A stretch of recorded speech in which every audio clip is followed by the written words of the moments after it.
Selamat datang di channel YouTube saya. Nama saya Mila. Di sini saya banyak share tentang tutorial DIY do it yourself yang semoga bisa bermanfaat dan menginspirasi buat teman-teman sekalian.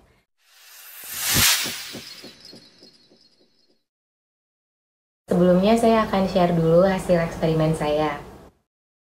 Ini sabun 100% VCO Virgin Coconut Oil yang saya buat tadi. Ini kita bisa lihat ya, dia penampakan visualnya beda dari sabun yang pernah saya bikin sebelumnya. Ada di video-video saya sebelumnya. Nah ini tuh kelihatannya dia lebih doff ya, nggak kan kalau yang saya bikin sebelumnya dia lebih transparan, translucent karena terjadi gel phase. Yang ini dia nggak terjadi gel phase, tapi atasnya crack karena overheating.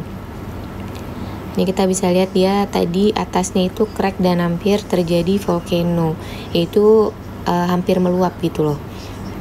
Tapi nggak sampai meluap, cuman crack aja. Nah ini karena kepanasan atau overheating.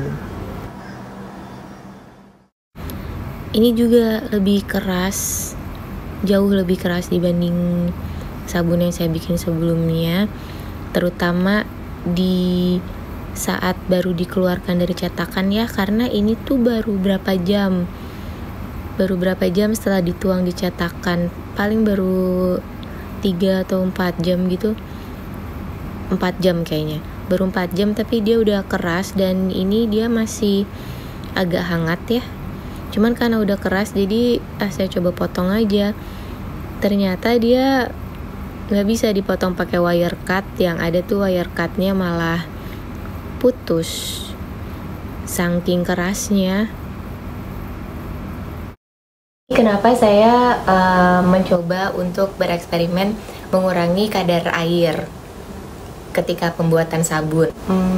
Rencananya ingin mengurangi curing time atau waktu kuring. Curing time itu kan untuk menyempurnakan hasil saponifikasi. Tapi rata-rata tuh proses saponifikasi sabun, walaupun itu cold process bukan hot process, itu tuh paling lama 48 jam atau 2 hari itu biasanya sudah selesai. Nah sisa dari waktunya itu selama 4 minggu sampai 6 minggu itu sebenarnya adalah untuk mengurangi kadar airnya, jadi supaya airnya menguap, jadi sabunnya menjadi lebih keras dan lebih tahan lama untuk digunakan. Jadi saya mengurangi curing time-nya dengan cara dari awal itu saya udah mempergunakan sedikit air. Mengurangi kadar air ketika proses pembuatan sabun itu ada istilahnya. Istilahnya itu adalah water discount. Calc.net itu kalau misalkan kita bikin resep di situ, biasanya template-nya akan dimulai dengan 38%. Itu setara dengan perbandingan soda api sama airnya itu kira-kira ya, ini nggak tepat, saya buletin aja, itu 1:2,5, 2,59. Sebentar, ini kameranya agak miring ya. Nah, udah pas itu kan. Oke, ini kan dimulai 38%. Nah, saya itu biasanya water discount. Di resep saya yang biasanya itu saya water discount jadi 33% yang saya pakai biasanya. Nah, itu kira-kira setara dengan nilai banding airnya itu 1:2,25. Soalnya awalnya saya pakai yang ini, tapi kayaknya kok sabunnya lama banget gitu loh kerasnya. Jadi ketika dipakai juga kayak lebih cepat habis. Tapi ketika saya kurangin airnya, saya diskon waternya 33%, jadi lebih cepat, lumayan kayak sebulan tuh udah bagus, sudah bisa dipakai. Nah, yang saya coba tadi itu lebih water discount lagi. Jadi saya coba di 30%. Itu berarti lay sama airnya itu perbandingannya itu 1:2, 2,0 berapa lah gitu, 0,4 kalau nggak salah. Itu banding 2,04. Nah ini memang kelihatannya kan kayak nggak seberapa ya, kayak kecil gitu loh nilainya, tapi efeknya besar. Apalagi tadi kita lihat kan efeknya di minyak kelapa dari sini ke sini tuh besar banget efeknya. Yang ini tuh dia accelerate trace-nya itu lebih cepet banget.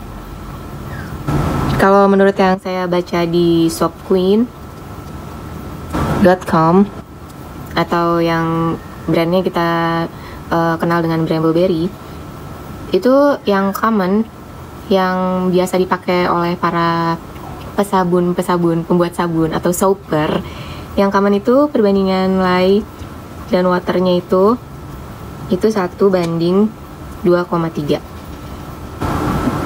Hampir mirip dengan yang biasa saya pakai kan, saya pakai 33%. Memang ini yang paling pas buat saya. Sementara yang umum dipakai 1:23. Tapi kalau misalkan untuk soaper yang advance, yang ahli banget gitu loh, mereka itu bisa pakai perbandingan lye dan airnya itu bisa sampai 1:1,5. Jadi ini benar-benar konsentrasi larutan NaOH-nya itu benar-benar pekat gitu loh. Ini memang harus yang udah ahli banget. Udah, kalau misalkan mau bikin yang polos-polos mungkin lebih gampang, tapi kalau mau bikin yang ada motifnya ini harus yang betul-betul yang udah jam terbangnya tinggi, jadi udah gesit, udah tahu sat-set gitu loh. Sebenarnya penggunaan air itu tuh tergantung masing-masing pembuat sabunnya. Bebas aja. Tapi kalau misalkan kayak pemula itu biasanya pakai kadar airnya itu banyak, karena semakin sedikit air yang dicampur dengan soda apinya, berarti konsentrasi soda apinya itu kan semakin pekat ya. Nah itu jadi semakin sulit bikin sabunnya. Adonannya itu lebih cepat trace. Sabun minyak kelapa yang saya buat itu tuh benar-benar panas, lebih panas daripada resep dengan perbandingan soda api dan air yang saya pakai sebelumnya. Itu benar-benar lebih panas dan lebih lama panasnya. Kejadian ekstrim yang seperti tadi itu tuh mungkin juga karena saya menggunakan 100% minyak kelapa. Itu ada teori dan penjelasannya tersendiri yang belum akan saya jelaskan di sini. Tergantung minyaknya juga yang kita pakai. Jadi kalau kita mau mengurangi kadar air, kalau kita mau water discount, itu kita harus lihat dulu resep komposisinya itu kita menggunakan minyak dan butter apa aja gitu. Water discount ini juga dipakai ketika kita menambahkan sesuatu yang lain ke sabun kita, seperti misalnya kemarin waktu saya menggunakan pumpkin, karena pumpkin itu mengandung air, jadi itu saya water discount.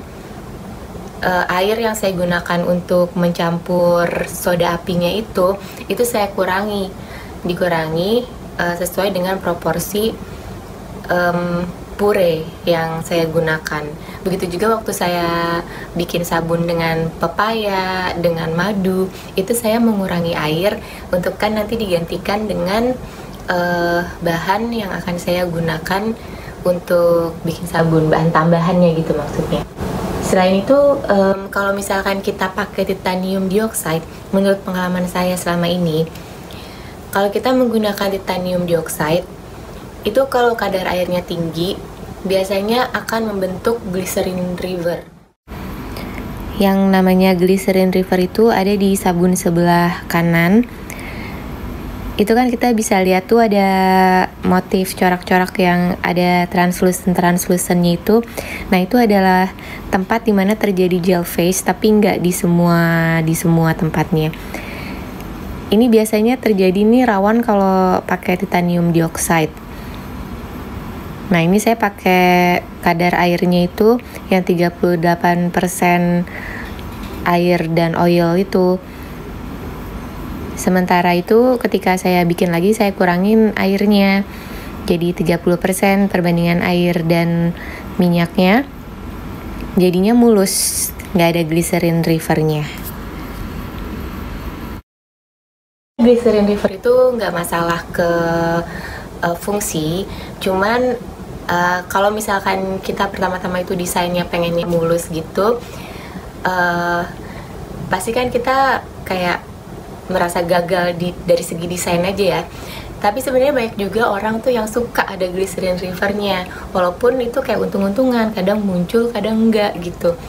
Itu juga tergantung apakah si sabun itu mengalami gel phase atau enggak. Jadi glycerin river itu baru terjadi, menurut pengalaman saya, baru terjadi ketika ada dua hal, yaitu kadar airnya banyak, water contentnya banyak, sama panas. Jadi ketika panas itu terjadi gel phase gitu. Nah, jadi water discount juga bisa kita gunakan untuk menghindari glycerin river.